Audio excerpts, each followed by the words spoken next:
Nace Šum je večkrat omenil, da sta Izidor Cankar in France Stele postavljala temelje slovenski umetnostni zgodovini, pravzaprav na tistem, kar se je oblikovalo še z Rostoharjem, Ilešičem, Ivanom Hribarjem in tako naprej, in to je bil boj za slovenstvo.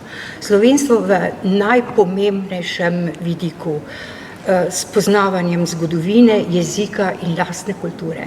To so tiste tri noge, na katerih nek narod živi, raste in obstane. Ali pa pade. Takrat smo dobili, recimo, zbirko Ars Slovenije, ki jo je vodil Nace Šumi. Nace Šumi, ki je bil strahotno zanimiv tudi kot mentor, ker je poslušal, seveda je poslušal, kaj si mu imel povedati, ampak potem je pa na vsem lepem rekel, in kaj je tukaj vic? In si moral utemeljiti, zakaj si se za nekaj odločil, zelo natančno precizirati. Sem Jadranka Šumi, ki sem 30 let delovala znotraj Znanstvenega inštituta Filozofske fakultete. Nace Šumi je bil izjemna osebnost, širokih pogledov in globokih misli, znotraj stroke, kakor tudi širše v humanistiki. Znal je povezovati ljudi med seboj, znal je razmišljati v imenu drugih ljudi, v povezovanju znotraj posameznikov in širše skupnosti v slovenskem prostoru na področju humanistike. Njegovo geslo je bilo, eno od njegovih življenjskih gesel je bilo, upajmo si misliti. In tega se držimo še tisti, ki smo ga poznali danes. Upamo si misliti še naprej. Profesor Nace Šumi je bil v prvi vrsti moj profesor. Njegova predavanja so bila, če se z eno besedo izrazim, polna. Ni bilo floskul, ni bilo naštevanj, ni bilo zlaganje datumov, ni bilo zlaganje oblik in velikosti slik oziroma kipov, ki smo jih obdelovali pri študiju. Šlo je enostavno za, lahko bi rekli, poezijo umetnostne zgodovine. Bil je eden od največjih poznavalcev in občudovalcev baroka. Moram ob tem povedati, da to ni moj stil bil in tukaj nisva prišla ravno vedno skupaj. In seveda tudi velik poznavalec in občudovalec Jožeta Plečnika, našega največjega arhitekta. Ko sem opustil misel, da bi napisal diplomsko nalogo, kajti vse druge absolventori sem imel na umetnosti in zgodovini, so se najine poti seveda razšle, dokler ni prišlo, kot mi običajno rečemo na Filozofski fakulteti, iz 5. nadstropja povabilo, da bi zasedal, če bi bil pripravljen sprejeti funkcijo prodekana za študijske zadeve, kajti takrat je akademik Kajetan Gantar zapustil to mesto in je mi ga ponudil profesor Šumi. Jaz sem pristal na to, čeprav sem bil sredi prvega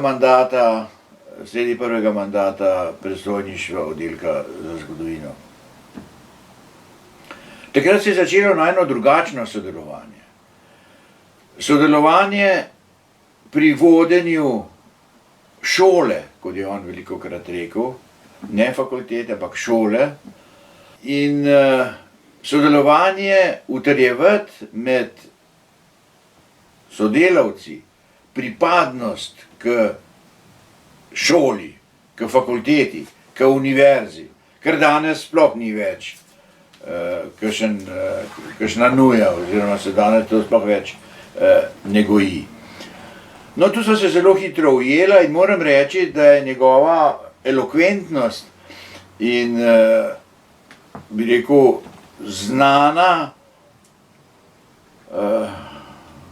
znana potreba po tem, da je komuniciral z vsakim in z vsemi in poskušal na vsak način pripraviti do tega, da bi fakulteto držali skupaj, bila meni blizu. Je pa res tudi, da je bil profesor Nace Šumi človek poln idej, poln vizij, poln nekih idej, kako bi prišli naprej, kaj bi še novega naredili. Recimo, samo kot primer navedem. On je prišel z idejo, med drugim, itak je inštitut, znanstveni inštitut njegova ideja, njegov otrok, če smem tako reči, ali pa recimo oddelek za bibliotekarstvo. To je tipično njegova, uresničenje njegove ideje. Skratka, imel je vizijo, imel je nekak pogled usmerjen vedno v naprej in vedno je rekel, da se storiti, lahko storimo, moramo storiti.